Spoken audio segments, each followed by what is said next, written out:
নমস্কার। আজ আর কোনো বশীকরণ বা বিদ্বেষের ক্রিয়া নিয়ে কথা বলবো না। আজ সরাসরি কথা বলবো মারণ ক্রিয়া নিয়ে। কিছু কিছু ঘটনা যদি আপনার সাথে ঘটে থাকে বা ঘটছে বলে মনে হচ্ছে, তাহলে এই ক্রিয়াটি আপনাকেও করাতে হতে পারে। সবারই জীবনে কিছু কিছু মানুষ থাকে যারা আপনাদের উন্নতি সহ্য করতে পারে না। আপনি কোনো ভালো কাজ করতে গেলে তাতে বাধা প্রদান করে বা আপনার পেছনে হয়তো আপনার জীবনকে শেষ করে দেওয়ার ষড়যন্ত্র করছে। এই সমস্ত মানুষ যতদিন সুস্থ থাকবে ততদিন অবধি আপনার ক্ষতি করেই যাবে। তাদের দমন করার জন্য তন্ত্র মন্ত্র দিক থেকে একটি পথ খোলা আছে, যার নাম শত্রু দমন ক্রিয়া বা মারণ ক্রিয়া। আপনাদের মনে হয়তো এখন প্রশ্ন চলছে, মারণ ক্রিয়াটি কি? তাহলে যদি আপনাদের কখনো পক্স হয়ে থাকে তাহলে আপনারা কি করেন? টিকা বা ভ্যাকসিন নেন, তাই তো? ফলে কি হয়, আর আপনার পক্স হওয়ার সম্ভাবনা কখনো থাকে না। মারণ ক্রিয়াটি হলো ভ্যাকসিনের মতো।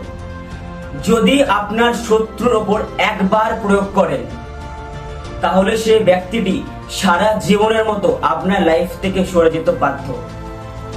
এবার তাহলে মারণ ক্রিয়ার বিধি বা কি কি সামগ্রীর প্রয়োজন একবার শুনে নিন। প্রথমেই আপনাদের একটা ওয়ার্নিং দিয়ে রাখি, এই ক্রিয়াটি কখনো নিজে করার চেষ্টা করবেন না, এতে হিতে বিপরীত হতে পারে।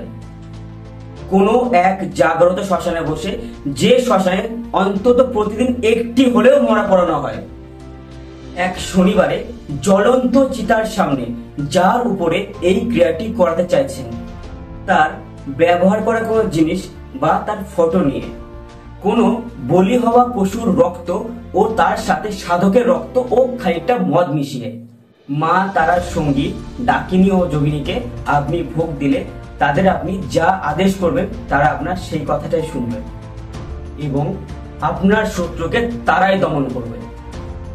আরো কিছু জিনিসপত্রের প্রয়োজন হয়, সেগুলি বলা সম্ভব না।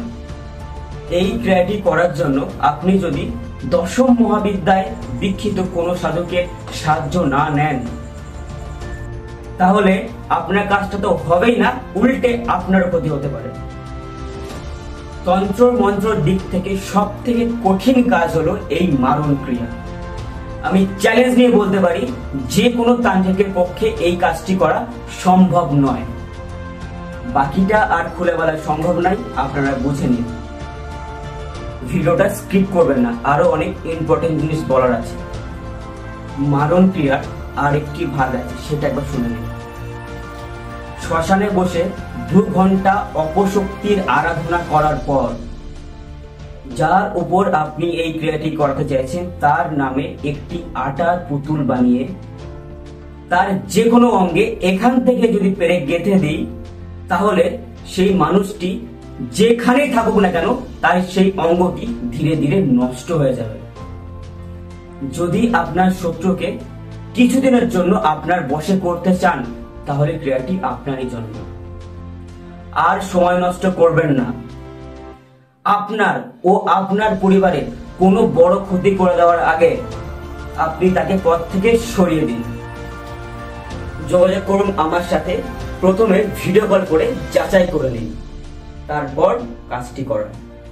আর আপনাদের প্রশ্নের উত্তরে এই কথাটি বলি, আমি কোনো চেম্বার করি না। আমার স্থান তারাপীঠ, কামাখ্যা এবং উজ্জয়ন।